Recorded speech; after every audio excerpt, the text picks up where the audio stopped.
जफर इस्लाम, आपसे शुरू कर रहा हूं। ये पार्लियामेंट का सेशन क्यों बुलाया है जफर भाई? चर्चाओं का बाजार गर्म है, क्या बड़ा फैसला होने वाला है?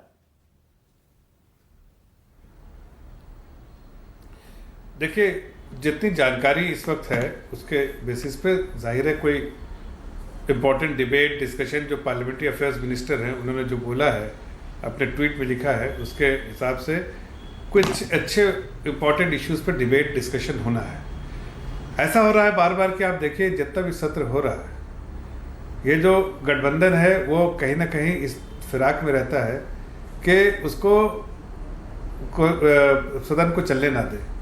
सदन नहीं चलेगा तो देश की जनता और देश का नुकसान होगा।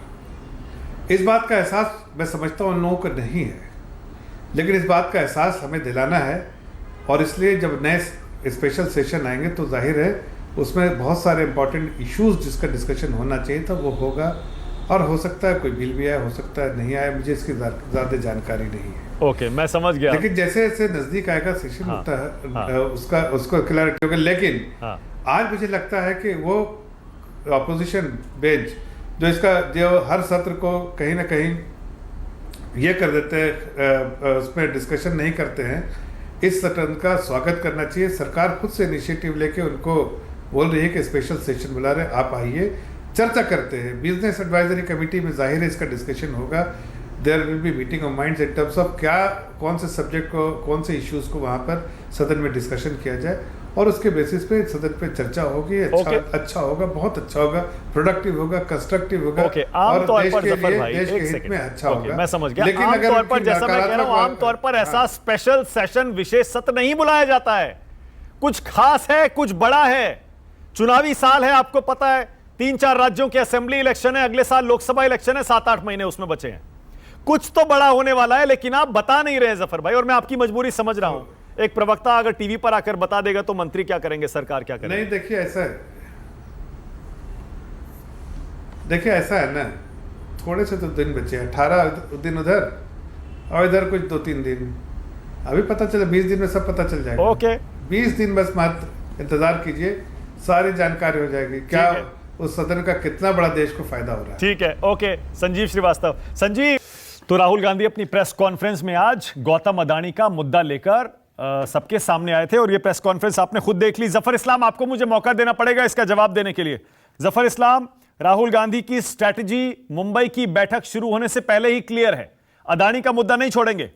जफर इस्लाम। देखिए, राहुल गांधी जी विदेश में पब्लिश्ड रिपोर्ट्स का हवाला दे रहे हैं। आपको भी मालूम है, दो बहुत अहम बात बोलेंगे। आज आप देश की अर्थव्यवस्था को देखिए, जिसके बारे में जिक्र कर रहे हैं।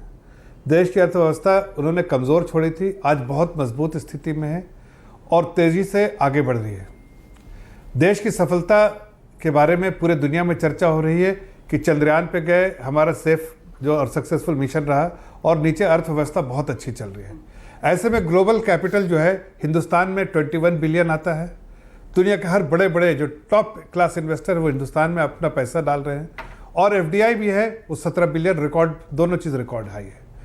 इससे इस बात को दर्शाता है, इस बात का एविडेंस है कि पूरे दुनिया में अगर ग्रोथ मोमेंटम कहीं है तो देश में है, और लोगों को अपना ग्रोथ कैपिटल हिंदुस्तान में डालना है।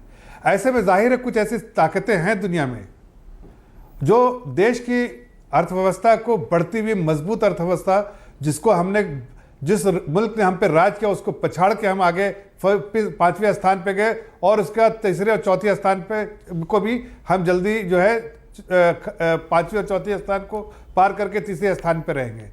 जब ये चीज़ देखते हैं कि इंक्रीमेंटली जो 20% जो ग्लोबल जीडीपी का कंट्रीब्यूशन हिंदुस्तान से आता है, तब कुछ ऐसी ताकतें, जॉर्ज सोरोस ऐसे टाइप के लोग हैं जिन्हें के पेट में दर्द होता है और उनकी आंखें जो है कहीं ना कहीं फड़कने लगती हैं। मुझे लगता है कि कुछ ताकतें हैं जो देश को बदनाम, प्रधानमंत्री को बदनाम, देश को कमज़ोर, और देश में ऐसी ताकतें हैं जो देश को कमज़ोर देखना चाहती हैं। मतलब राहुल गांधी देश को कमज़ोर देखना चाहते हैं। जफर इस्लाम, आप ये भी आरोप लगा रहे हैं?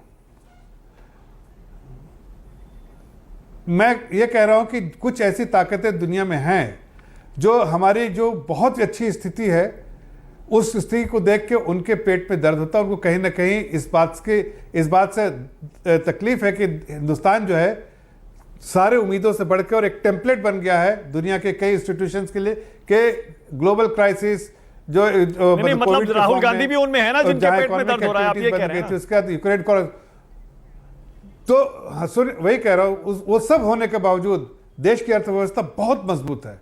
तो ऐसे में वैसी ताकतें हिंदुस्तान के बाहर और हिंदुस्तान के अंदर अपने ऐसे साथियों को ढूंढती हैं जो देश की अर्थव्यवस्था को बर्बाद करने के लिए, कमजोर करने के लिए, बदनाम करने के लिए खड़ी रहे।